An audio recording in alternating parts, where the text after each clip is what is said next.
Welcome to the Stoic Responder Podcast. I'm your host, Christopher Healy. As a special agent who spent more than 15 years conducting large-scale fraud, money laundering, and public corruption investigations, Stoic philosophy provided a mindset edge that became the foundation of my professional success. My mission today is to share those same ancient mindset lessons with you so that you can turn obstacles into opportunities and adversity into advantage. Time to muster up. Hey everybody, welcome back to the Stoic Responder Podcast. This is episode 109. Stop when you're done. Folks, before we get going, would like to remind you that I do have a book, In Valor 365 Stoic Meditations for First Responders. If you like this podcast, if you enjoy the advice that you get here, if you enjoy the journal prompts, the contextualization, the Stoic quotes, the modern kind of context that we try to place things in, you are in luck because the book that I wrote, In Valor 365 Stoic Meditations for First Responders, is essentially the inspiration for this podcast. I created this podcast as kind of a partner for the book. I know that not everybody is going to consume information the same way, and so I'm putting a lot of the same stuff that you're going to find in the book out on this podcast, the same format, the same idea. But if you are looking to get more into Stoicism, if you want something more than 4 times a week, if you want to be able to do this 7 days a week and have 365 episodes, and essentially episodes a year, pick up a copy of the book. It's available on Amazon, on Barnes & Noble, anywhere that you get your books, you can pick up a copy. And it's going to give you 365 entries, journal entries, journal prompts, action items. It's going to give you 365 Stoic quotes. It's going to give you 365 contextualizations, ways to think about that quote, ways to put it into your modern life in a way that makes sense. And again, those journal prompts and action items, they're going to allow you to integrate those lessons. I found that Stoicism during my career was a great way for me to work on mindset, was a great way for me to deal with stressful situations in the workplace. I'll get into that in a second here, but it's a stressful, fast-moving job in law enforcement and first responder careers, and making a conscious effort to practice something that centers you, that grounds you, that puts your nervous system in check can be a real game changer in your career. And that is true for any fast-moving, rapidly evolving career. That is why I do this podcast. That is why I wrote the book, because I think that Stoicism offers a great tool for resetting your nervous system, for kind of putting things in perspective, for maximizing your mindset, for getting out there and living your life with valor, as we talk about a lot on this podcast. So if you're looking for a Christmas gift and you want a signed, personalized copy of my book, please reach out to me. I can make that happen as long as you reach out to me between now and the end of next week. That is pretty much when the cutoff is going to be in order to get these suckers out in time for Christmas. So as I'm looking at the calendar here, as long as you reach out to me between now and next Friday, which is the 13th of December, I should be able to get a copy in the mail to you and have it arrive in time to get that underneath your Christmas tree. Folks, getting into the meat of the episode here, stop when you're done. Everybody knows David Goggins. He is not a Stoic, in the sense that he's not a philosopher, but a lot of the things that he preaches and practices, a lot of his thoughts, words, and deeds are in alignment with how the Stoics live their lives. The whole concept of squeezing every ounce out of it, of embracing adversity, voluntary adversity, so that when the involuntary adversity hits, you know what you're capable of, you know how tough you are, you know what you can overcome. That's really inherent in David Goggins' message. Now, starting off with a quote from David Goggins, "I don't stop when I'm tired, I stop when I'm done." Very Stoic. Again, not a philosopher. He's written a couple of books, but he's no Epictetus. But he's very inspirational in the same way. He's kind of a modern day Stoic. And a lot of these guys from special operations are, you listen to a Jocko Willink, to his podcast, it's going to have a lot of references to Stoicism or a lot of Stoic concepts. Things that are going to seem very comfortable and familiar to you are going to be discussed on that podcast when he's interviewing other SEALs, he's interviewing other people from the special operations community. And you're going to get that same message when you talk to guys in that community. Now, I'm not friends with David Goggins. I don't know him personally. He is another speaker in my speakers bureau. I'm friends with people he is friends with. My wife has met him. She spent time with him at an event involving a bunch of Navy SEALs. And so what I do know because of all of that is it's not an act. He's not out there like, with his like social media presence and that whole stay hard attitude, just saying it or doing it to get attention. It's who he is. When he says, I don't stop when I'm tired, I stop when I'm done, that is who he is. He lives his life that way. He 100% does. If you're familiar with his story, if you've read his first book, I think it's called Can't Hurt Me, and I reference it in Valor on a number of occasions. He talks about his inspiration for joining the Navy SEALs, and it was essentially he saw a movie or a documentary, something on television about SEALs and SEAL training, about buds, and he decided, I'm going to do that. Now, he had already been, I think, in the Air Force. He'd been in the military, and he had gotten out of the military, and he had gained a bunch of weight. He was, working a night shift as I think he was like a exterminator or something. He was working for like an Orkin type company. And, had gained all this weight, was fat, was unhappy. I think he was like divorced or had split up with his girlfriend or something. And he just decided, I'm going to do that. And he went all in. He went all in on losing the weight, on how he decided to eat, on everything he decided to do. He made it his singular focus and goal to not just drop weight so that he could get back into the military so they could join the Navy, but to get to the point where he would be capable of mentally and physically tough enough to take on buds.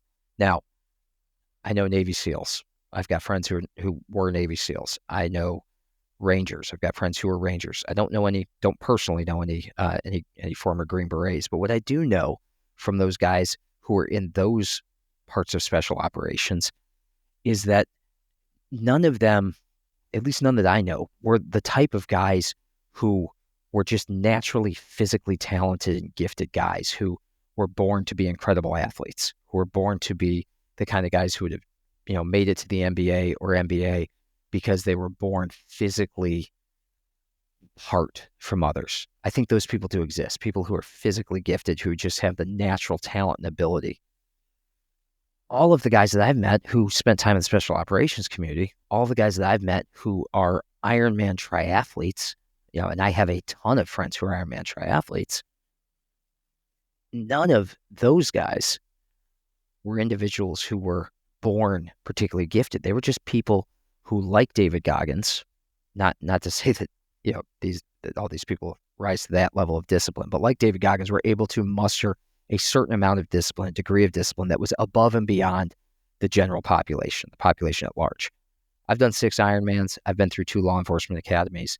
I've done a bunch of ultra marathons. What I will tell you is nothing that I've done is unachievable to the average person. Ironman is achievable to almost, I've seen people cross Ironman finish lines who, you would never believe just looking at their body shape, at their physicality, at their, at their, I don't know, at their physical makeup. You wouldn't guess that these were the kind of people who were going to be incredible athletes, right? They finished because of willpower, because of determination, because they were unwilling to stop when they were tired. They were only willing to stop when they were done. And that's all between your ears. That's all between your ears. And that is what's true to me of the people that I've met and have associated with who come from that special operations community, who come from the ultra endurance community. It's all between the ears. It's all telling your brain, shut up, we're not done. You see, you're capable of so much more than you understand or realize, whether it's mentally, physically, emotionally. But most people never find out what they're actually capable of because they lack the discipline to push beyond the initial discomfort and become one with the act of suffering. That is what David Goggins' whole act is. When you fall in love with the pain, you're never alone. When you become comfortable with suffering, you're never alone. But to do that, it requires more than willpower. It requires tenacity, right? It requires being the kind of person who never gives up, never stops trying. Someone who does whatever is required to accomplish your goals. And again, while some people are born with more tenacity than others, some people are born into circumstances where maybe they learn about tenacity earlier. For most of us, David Goggins included, it is a skill that has to be developed over time through consistency of action. See, again, if you've read David Goggins' book, you know that he wasn't just this like superhuman athlete all his life. He wasn't a guy who, of course, he became a Navy SEAL, because he was an incredible, gifted high school athlete who was an incredibly gifted middle school athlete who seemed to be born with this ability. No. In fact, again, he was a washed out, overweight, working as an exterminator on the night shift, eating fast food. Like, I think there's pictures of him at that point in his life in that book. You can look it up. But he was not what he is now, not what he presents as now, but not what you see when you watch his YouTube or his Instagram. He had to become that. He became that by turning on a switch that allowed him to develop over time through consistency of action. He turned on the tenacity switch. He learned that skill and leaned into it. Discipline and tenacity got him where he is. See, now tenacity, it requires intensity, it requires commitment, but more than anything, it requires you to outwork your self-doubt.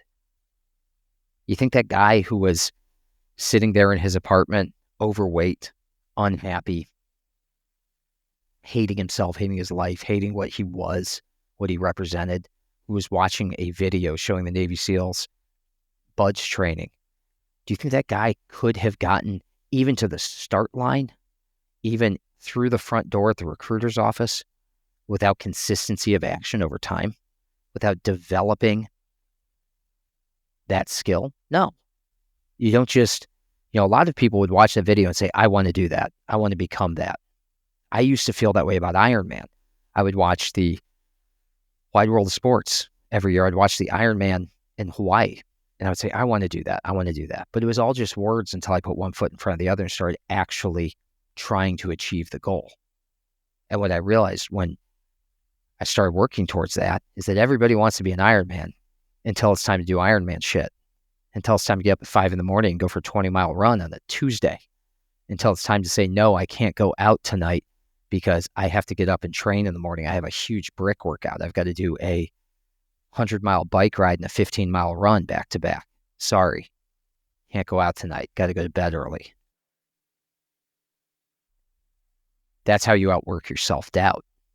Your self-doubt says, I could never do that, until you start to do it. And then once you start to do it, once you start that consistency of action, you want to continue to work harder until that voice in the back of your head that says, I can't do it, goes away, until it shuts up. We create those successful outcomes just like David Goggins did. We create those successful outcomes by practicing and refining a skill to a point that it would be unreasonable for us to fail. By becoming singularly focused on something and giving it our all until it would be unreasonable to fail. Because my point here is successful individuals, be they a Navy SEAL, an endurance athlete, a Ranger, a Green Beret, a SWAT operator, an entrepreneur, a professional athlete. Successful individuals don't achieve success by accident. We like to think that. We like to think that someone was born with this innate talent and ability, and they, of course, became successful. But that's rarely the case. It's very rare. Even of our Hollywood actors, even of our celebrity class, it's very rare that they achieve success by accident, that they were just discovered because they happened to be a waitress working in a cafe, and somebody said, I can turn that person into a movie star. No, they achieve success by expecting it of themselves and by pushing past failure, by pushing past discomfort, by pushing past exhaustion until they achieve it. In other words, they don't stop when they're tired. They stop when they're done. All right, folks, let me leave you with one last journal prompt for the week. Am I stopping when I'm tired, or am I stopping when I'm done? Ask yourself that. What are you willing to endure? What goal are you willing to work so hard for that you outwork your own self-doubt and create a successful outcome by practicing and refining your skill set to a point where it'd be unreasonable for you to fail? Am I stopping when I'm tired? Am I stopping when I'm done? Folks, that's what I got for you today and for this week. As a reminder, I'm going to be here next week and I think the week after. Let me bust out the calendar again real quick. I'll be putting out episodes the week of the 9th. That is next week. And then I will also be recording episodes for the week of the 16th. So you will have episodes through the 20th of December. And then I will be out the week of the 23rd and the week of the 30th. So you got 3 weeks worth of episodes, and that's going to be it for the year. So as for this week, that's what I got for you. Until Monday, get out there, live your lives with valor. And until then, you are out of roll. Thank you for listening. If you enjoyed this episode, please take a moment to subscribe, like, rate, and share this podcast so that we can spread the benefits of Stoicism to other first responders. It will only take you a few moments, but it can help us tremendously. Until next time, out of roll.